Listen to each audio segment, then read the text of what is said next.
I never thought a simple grocery run would shatter my entire existence. But when I saw that little girl lying on the pavement this morning, tears streaming down her face, blood pouring from her leg, my brain went completely blank.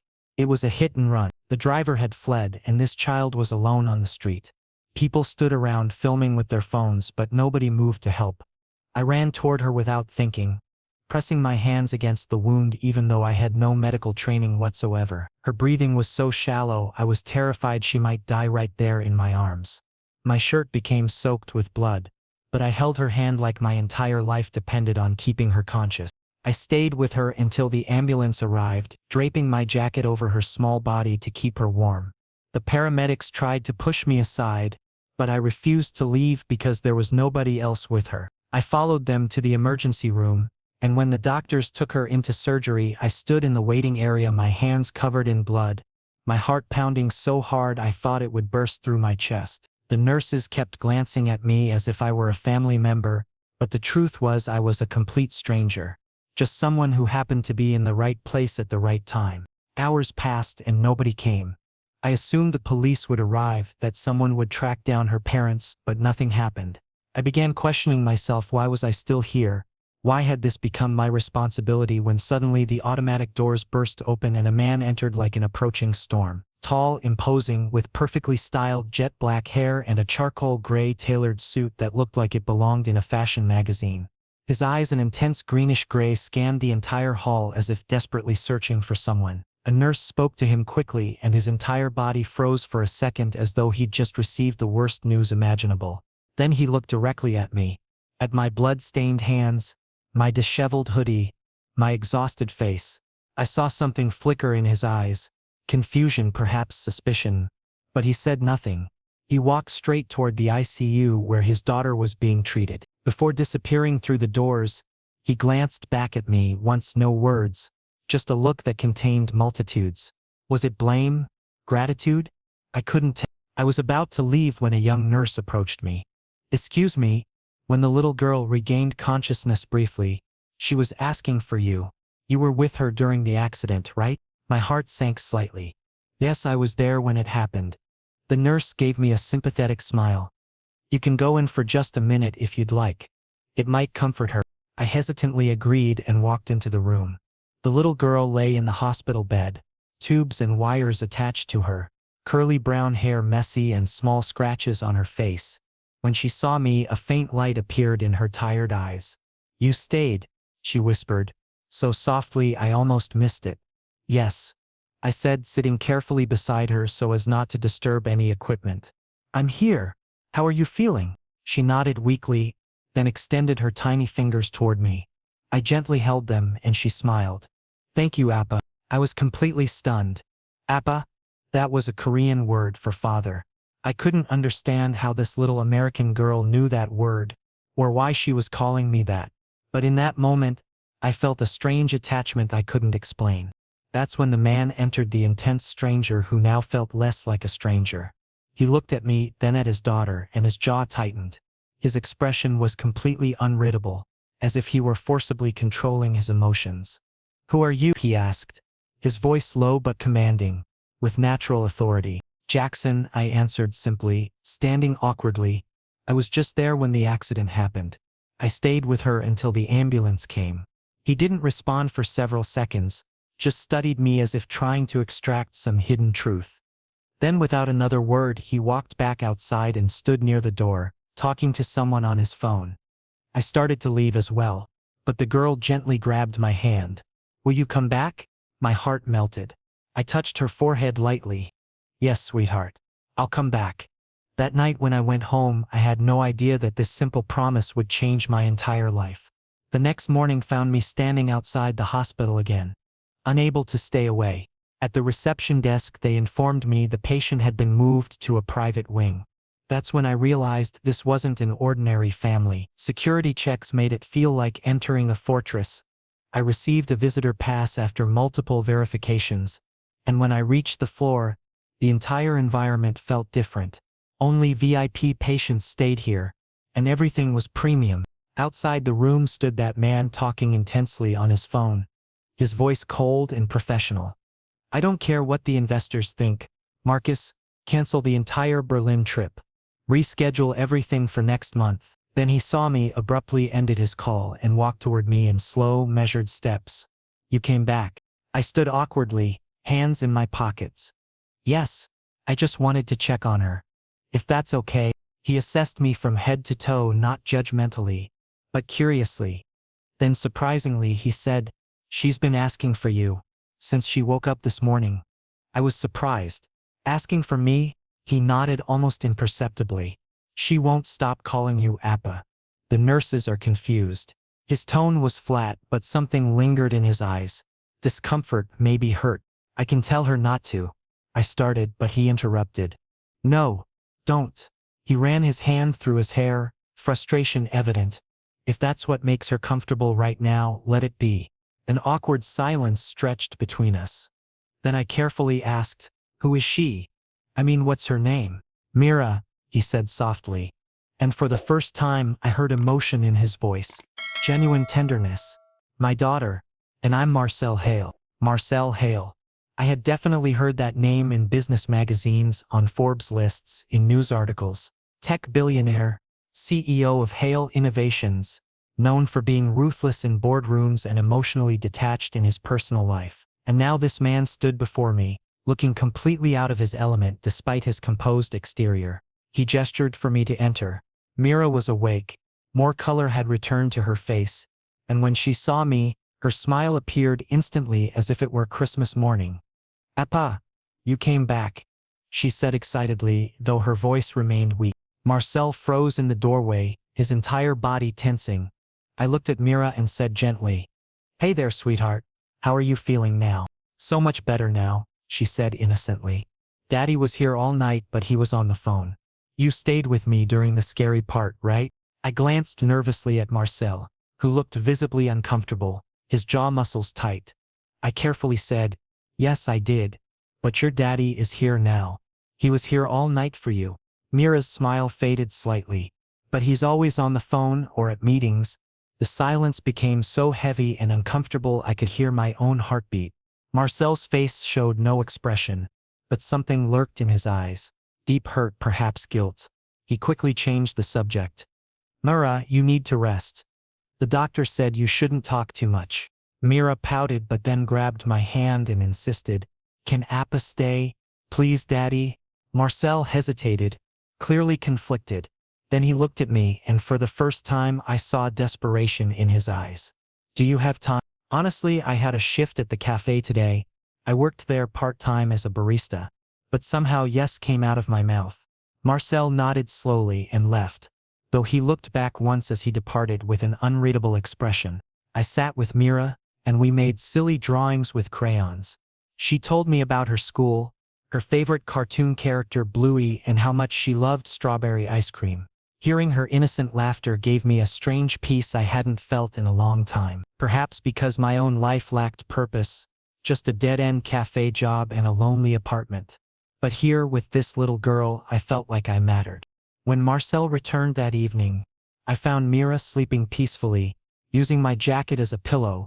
Marcel entered the room quietly and looked at his daughter for the first time. I saw softness on his face, a vulnerability he carefully hid. He kissed Mira's forehead gently, then looked at me. Thank you. It's nothing, I said, standing to leave so he could spend time with his daughter. Wait. He pulled out a business card and extended it toward me. I want to hire you. I was completely confused. Hire me? For what? Marcel loosened his tie, exhaustion visible on his face. Mira needs someone consistent, someone she feels safe with. I can't be that person right now. His voice cracked slightly, and for the first time I realized this cold billionaire was actually broken inside. I'm not a professional caretaker, I argued. I just work in a cafe. I don't even have proper experience with kids. I don't need a professional, Marcel said firmly, stepping closer. I need someone she trusts. Someone genuine. And for some reason, he paused, she trusts you more than she's trusted anyone in 2 years. I thought about it for a long time. This offer was completely insane. Leave my job, stay with absolute strangers, become part of an elite world where I clearly didn't belong. But when I looked at Mira sleeping peacefully, a small smile on her lips, I knew what my answer would be. Okay, I finally said, but only until she's fully recovered and back to her routine. Marcel nodded, but something in his eyes told me he already knew this temporary arrangement wouldn't remain temporary. As if he could see what was coming. 2 days later, Mira was discharged from the hospital, and Marcel invited me to his estate. When I entered through the iron gates that opened automatically, I understood that calling it a house would be an insult. It was a proper mansion, ultra-modern architecture with floor-to-ceiling glass windows, endless manicured gardens with fountains, and inside there was so much silence and space it felt like a five-star hotel, not a home. The staff was completely formal, their greetings robotic and professional, and the strangest thing, there was no warmth here, no laughter. Mira lived here every day, but it didn't feel like her home at all. Marcel showed me to a room in the guest wing that was literally bigger than my entire apartment, attached bathroom, walk-in closet and a balcony overlooking the entire estate. Stay as long as Mira needs you. I've informed the staff. Anything you need, just ask, he said professionally, then left without further explanation, as if this were all a routine transaction. During the first week, I spent almost all my time with Mira, morning breakfast, then watching cartoons, helping with homework her teacher had sent, spending time in the garden where she taught me the names of flowers. She seemed clearly happy, smiling and talking, but sometimes I caught her staring out the window as if desperately waiting for someone. "When will Daddy come home?" she would ask softly, and each time my heart broke a little. Marcel's routine was predictable and heartbreaking. He left at 6 in the morning, usually while Mira was still sleeping. He returned late at night, sometimes 10 o'clock, sometimes midnight. When he did come home, he would just go to Mira's room, kiss her forehead quickly if she wasn't asleep, say "Good night, sweetheart," and go straight to his study where I could see the laptop light glowing. I wanted to say something, to interfere, but it wasn't my place. I was just hired help, whatever the official title might be. One night around 2 in the morning, I couldn't sleep, so I went to the kitchen for water. The lights were on. Marcel was there at the dining table with his laptop, a whiskey glass in his hand, half empty. Exhaustion clearly visible on his face. His tie was loose, the top buttons of his shirt undone, and for the first time, he looked less than perfect. He didn't notice me initially. I was about to quietly leave, but then he said without looking up, "You don't have to hide, Jackson." I walked in awkwardly. "Sorry, I didn't mean to disturb. I just came for water." "You're not disturbing," he said flatly. But then he closed his laptop as if he too needed distraction. An uncomfortable silence stretched. I didn't know what to say. So he broke it first. "She's happier since you came." "That's good," I said carefully, filling a glass with water. "She's a very sweet girl. She used to smile like that before." Marcel paused, sipping his whiskey, "before her mother died." My breath hitched. This was the first time he had personally mentioned his wife. I tried to say something but couldn't find the words. He continued, with distant pain in his eyes. "Ovarian cancer. Stage 4 when we found out. We fought for 2 years. I watched her fade slowly, and I couldn't do a damn thing except throw money at the best doctors who all said the same thing. There's no cure." He set his glass down hard on the table. Mira watched too. She was only 3. She watched her mother disappear. I slowly approached and carefully sat in the opposite chair. He briefly buried his face in his hands. After Elena died, I shut down completely. Threw myself into work, because that was the only thing I could control. Board meetings, acquisitions, expansion plans. Anything to avoid thinking about the empty house. And Mira, I failed her. I gave her nannies, tutors, toys, everything except what she actually needed. "And what was that?" I asked softly. "Her father," Marcel said bitterly. "A father who shows up, who reads bedtime stories, who knows her favorite color." He finally looked at me, and for the first time I saw the real Marcel, vulnerable, broken, desperate. "She calls you Appa, not me. Her own father, because I'm a stranger in my own daughter's life." I didn't know how to respond. He continued, "I don't blame her. I don't even blame you.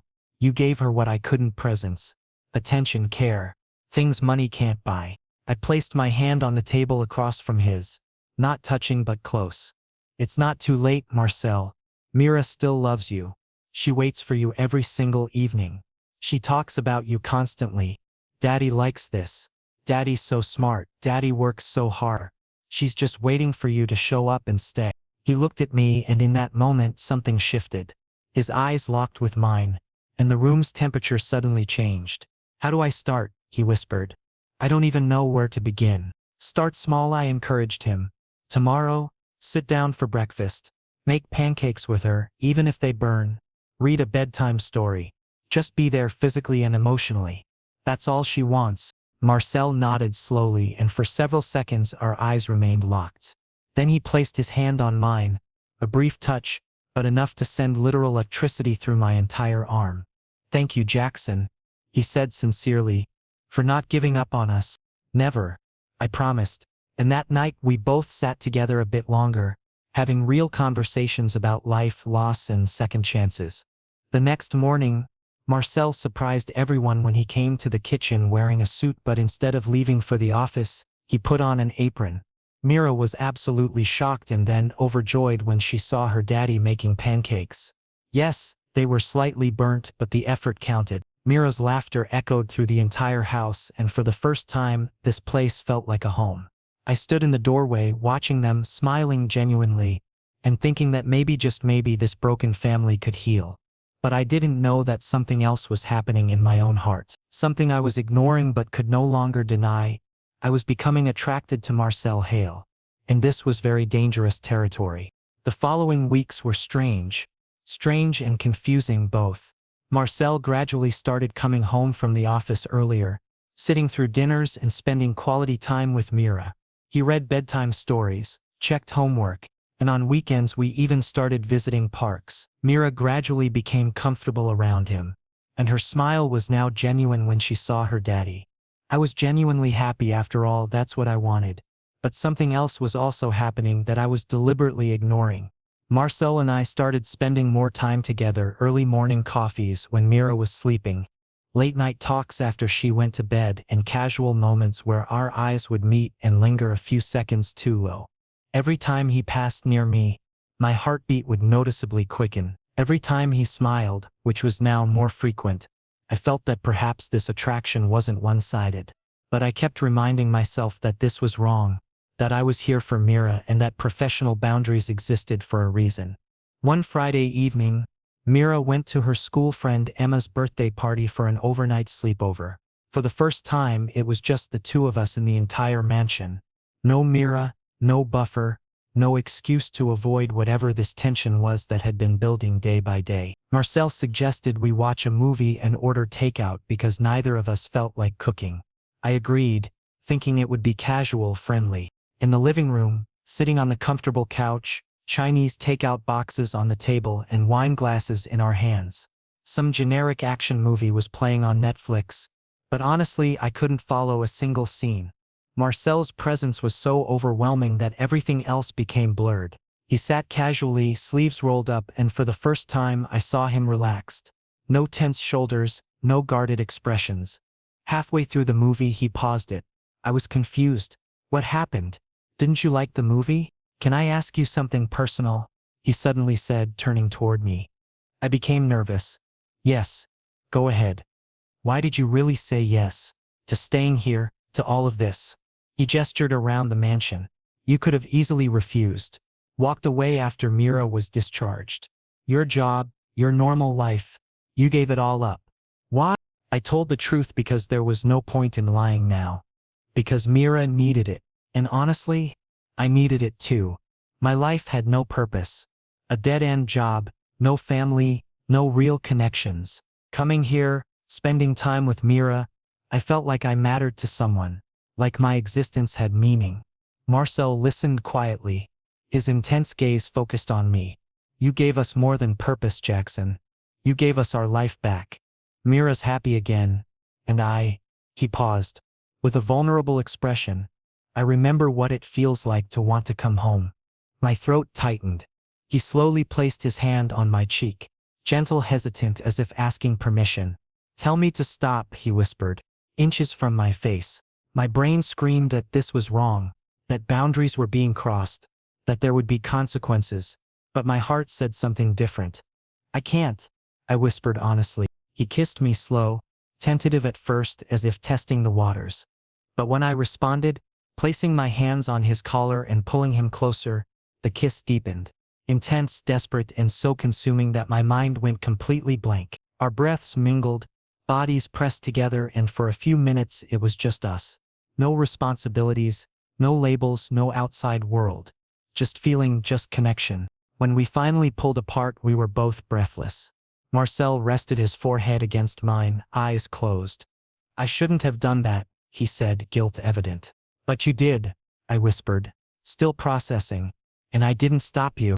Jackson, he said my name with such softness and tenderness, that my heart completely melted. I don't know what this is between us, but I can't ignore it anymore. I've tried, God knows I've tried. But every time I see you with Mira, every time you smile, every damn time you walk into a room, I feel something I haven't felt in years. Me too, I admitted, finally being honest with myself. I feel the same thing. And it terrifies me. Why? He asked, holding my face in his hands. Because it's complicated. You're my employer, Mira's father. What will society think? Your business, your reputation. Everything is at risk. All my practical concerns came pouring out. Marcel looked directly into my eyes. I don't care about any of that. I've spent my entire life caring what people think, building this perfect image, following society's rules. And where did it get me? Alone, miserable, disconnected from my own daughter. You changed everything, and if people have a problem with that, they can leave. We spent that night together, not physically crossing that final line, but becoming emotionally closer than ever before. We cuddled and watched the movie, which neither of us was actually watching. Talked about the past, about dreams, about fears, and when I returned to my room late that night, I couldn't sleep because my mind kept replaying every moment. The next morning when Mira came back, she immediately noticed something different. Why are you both smiling so much? She asked innocently at breakfast. Marcel looked at me, then at Mira, and for the first time he smiled openly. Because we're happy, sweetheart. Mira got excited, clapping. Does that mean Appa is staying forever now? Marcel looked at me meaningfully, the question was in his eyes. Vulnerable and hopeful. I smiled and hugged Mira. Yes, Mira, I'm staying. And in that moment our strange, unconventional little family felt complete. But I didn't know that the real challenges were just beginning. The following weeks brought a transformation I hadn't anticipated. Marcel began arriving home before sunset, joining us for dinner at the table instead of eating alone in his study. He started reading bedtime stories to Mira, checking her homework with genuine interest, and on weekends we ventured to parks together. Mira's comfort around him grew naturally, and her smile when seeing her father became radiant and authentic. I felt genuinely content. This was exactly what I'd hoped would happen. Yet simultaneously, something else was developing that I kept trying to dismiss. Marcel and I found ourselves together more frequently, sharing early morning coffee while Mira still slept, having late-night conversations after she'd gone to bed, experiencing casual moments where our eyes would meet and hold for several seconds too long. Whenever he passed close to me, my pulse would quicken noticeably.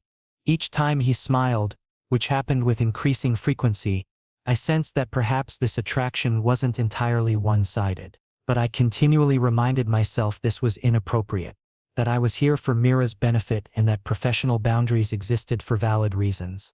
One Friday evening, Mira left for an overnight sleepover at her school friend Emma's birthday celebration. For the first time, the two of us occupied the entire mansion alone. No child present, no buffer between us, no excuse to avoid whatever tension had been steadily building. Marcel suggested we watch a movie and order takeout since neither of us felt motivated to cook. I agreed, assuming the evening would remain casual and friendly. We settled in the living room on the comfortable couch, Chinese takeout boxes scattered on the coffee table, wine glasses in our hands. Some generic action movie played on Netflix, but I honestly couldn't follow a single scene. Marcel's presence felt so overwhelming that everything else faded into background noise. He sat relaxed, sleeves rolled to his elbows, and for the first time I observed him truly at ease. No tense shoulders, no carefully maintained guard. Halfway through the movie he pressed pause. I felt confused. What's wrong? Don't you like it? Can I ask you something personal? He said suddenly, turning to face me directly. Nervousness flooded through me. Of course. Ask anything. Why did you really agree? To staying here, to all of this? He gestured around the expansive mansion. You could have easily refused. Walked away after Mira left the hospital. Your job? Your normal life. You abandoned it all. What made you say yes? I decided on complete honesty because pretending seemed pointless now. Because Mira needed someone. And truthfully, I needed this too. My life lacked any real purpose. A dead-end job, no family to speak of, no meaningful connections. Being here, spending time with Mira, I finally felt like I mattered to someone. Like my existence held actual meaning. Marcel listened intently, his focused gaze never wavering. You provided us with far more than purpose, Jackson. You restored our life. Mira's happy again. And he paused, vulnerability crossing his features. I remember what it means to actually want to come home. My throat constricted. He slowly placed his hand against my cheek, gentle, hesitant, as though seeking permission. Tell me to stop, he whispered, his face inches from mine. My rational mind screamed that this was wrong, that we were crossing dangerous boundaries, that there would be serious consequences. But my heart spoke louder. I can't, I whispered back honestly. He kissed me slow and tentative initially, like testing uncertain waters. But when I responded, placing my hands on his collar and drawing him closer, the kiss intensified.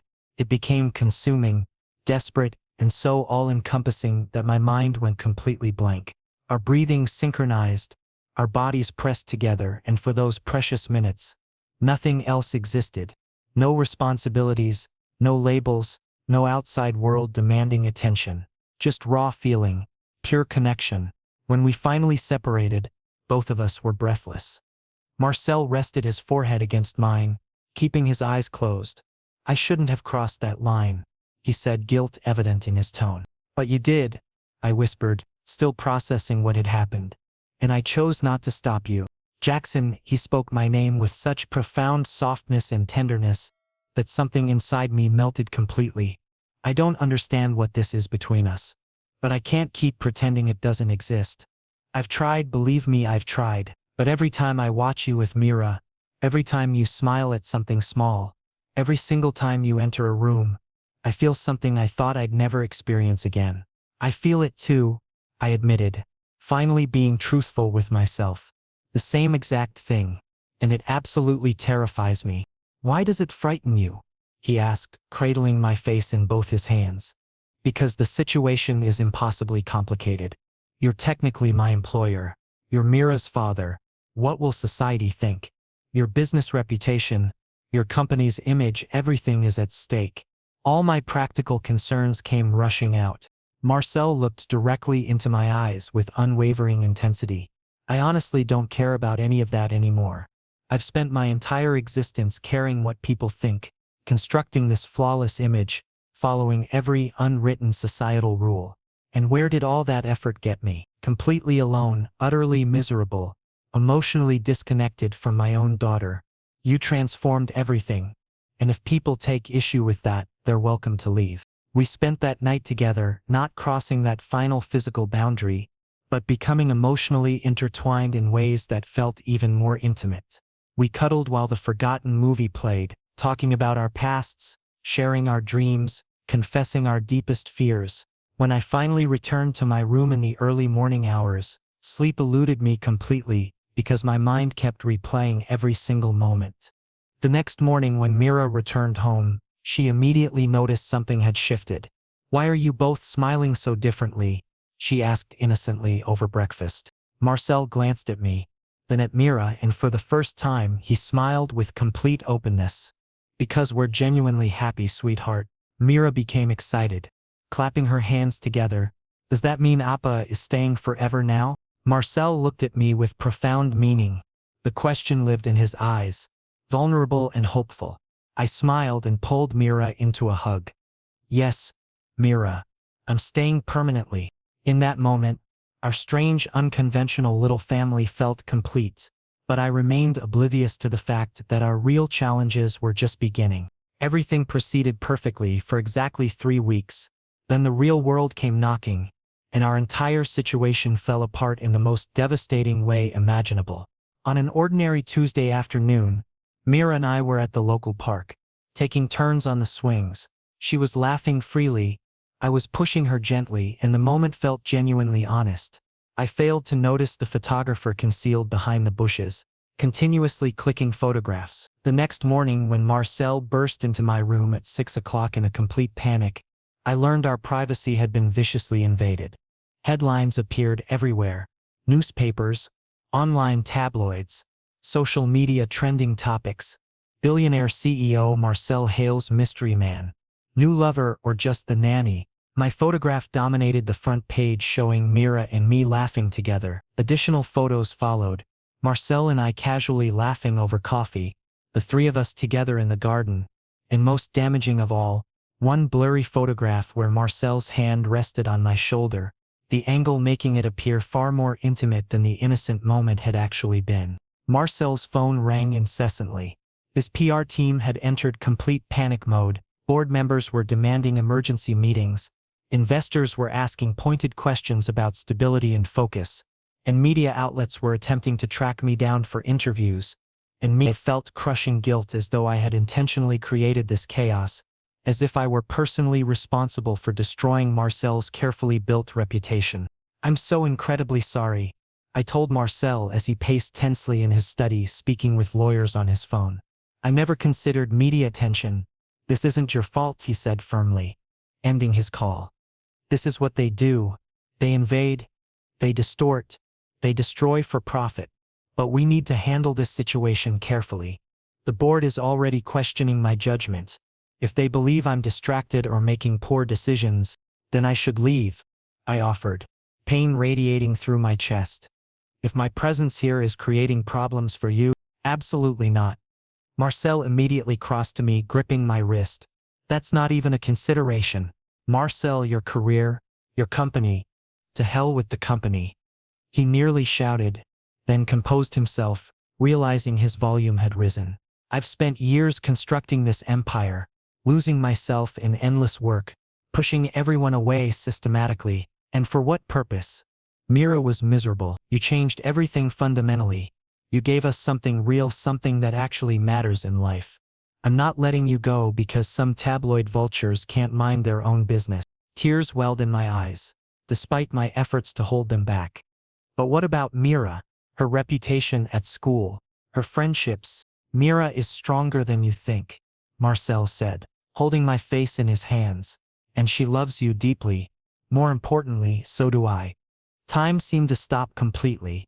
He had just admitted it boldly, openly, without any hesitation. "What did you say?" I barely whispered. "I love you, Jackson," Marcel repeated, his eyes showing complete sincerity. "I didn't plan this. I fought against it for weeks. But I can't deny it any longer. You've become essential to us, to me specifically, and I genuinely don't care what the world thinks about it." Before I could respond, the doorbell rang aggressively, loud, persistent, angry. Marcel stormed out, and I followed nervously. At the door stood a well-dressed, middle-aged woman, designer clothes, perfectly styled blonde hair, and eyes radiating cold calculation. "Marcel," she said venomously, wearing a fake smile. "Delilah," Marcel responded, his jaw tightening, his tone becoming guarded and hostile. "What the hell brings you here?" "I'm here for my niece," Delilah announced, then looked me up and down with barely concealed disgust. "And to remove this inappropriate distraction from her life." My stomach dropped. This was Marcel's late wife, Elena's older sister, Mira's aunt. Marcel had mentioned her before, explaining their strained relationship, but this direct confrontation felt terrifying. Marcel took a protective step forward, positioning himself between us. "You have absolutely no right to come here making demands." "I have every right," Delilah snapped, stepping inside without permission. "Mira deserves stability, a proper family environment, not some random man playing house who's clearly exploiting your grief and loneliness." Have you seen the news coverage? Your face is plastered everywhere with this nobody. The board is in chaos, investors are pulling funding, and you're jeopardizing everything Elena built alongside you. Don't you dare bring Elena into this discussion. Marcel said in a dangerously low voice. You didn't even visit her in the hospital during her final days. You have no right to invoke her name now. Delilah's facade cracked slightly. I'm filing for custody of Mira. She needs a stable home with a proper mother figure, not this circus. At that moment, Mira appeared on the stairs, tears streaming down her face. No, I don't want to go with you, Aunt Delilah. I want to stay with Daddy and Appa. Delilah's expression twisted unpleasantly. See? This is exactly my point. She's calling a complete stranger Appa. It's completely inappropriate and confusing for a child. She's not confused at all, Marcel said firmly. She knows exactly who genuinely cares about her. Delilah smiled coldly. We'll see what the court decides. I've already filed the necessary papers. The hearing is scheduled for next Monday. She gave me one final threatening look. Enjoy your time here while it lasts, Mr. Carter, because very soon you'll be exactly where you belong. Completely out of this family. She left, slamming the door behind her. A suffocating silence filled the entire house. Mira ran to me crying and hugged me tightly. Don't let her take me, Appa. Please, I don't want to leave you and Daddy. Marcel wrapped his arms around both of us, and for the first time I truly realized our fight was only just beginning. And if we lost, everything, this family, this connection, this love, would be buff forever. That night, Marcel and I stayed awake late discussing strategy with lawyers. Delilah's case appeared strong. The media scandal, Marcel's documented past absence, and my inappropriate presence.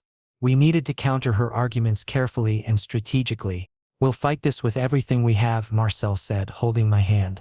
Whatever it takes. I'm not losing either of you. I nodded, but fear was consuming my heart. Because in court, feelings don't matter.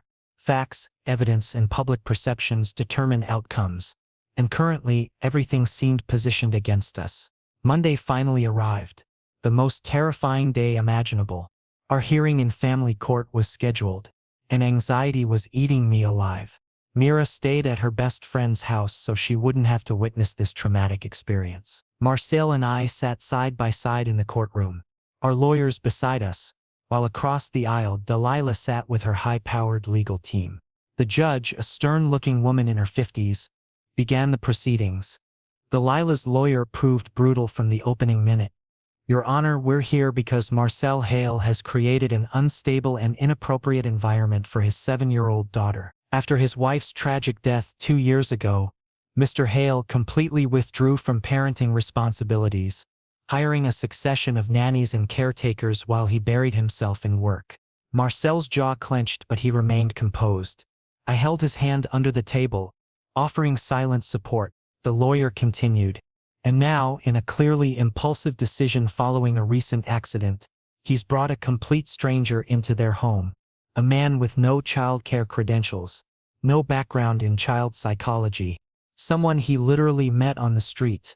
This man, Jackson Carter, has somehow convinced a vulnerable child to call him Appa, a term of endearment for a father figure, completely undermining Mr. Hale's parental authority and confusing the child about family structures. He presented photographs, tabloid photos, screenshots of social media posts, speculating about Marcel's sexuality and relationship status. Furthermore, recent media coverage suggests an inappropriate romantic relationship between Mr. Hale and Mr. Carter, conducted openly in front of the child. This is precisely the kind of unstable, morally questionable environment that is detrimental to a young girl's healthy development. My blood boiled. Morally questionable? As if love were some kind of crime. But I remained silent, knowing that outbursts wouldn't help our case in court. The judge asked Marcel, Mr. Hale, how do you respond to these allegations? Marcel stood, composed but with clear emotion in his voice. Your Honor, I won't deny that I made serious mistakes. When Elena died, I was devastated. I handled my grief poorly by distancing myself from Mira. Because I didn't know how to be both parents simultaneously. That was wrong, and I've been actively working to correct it.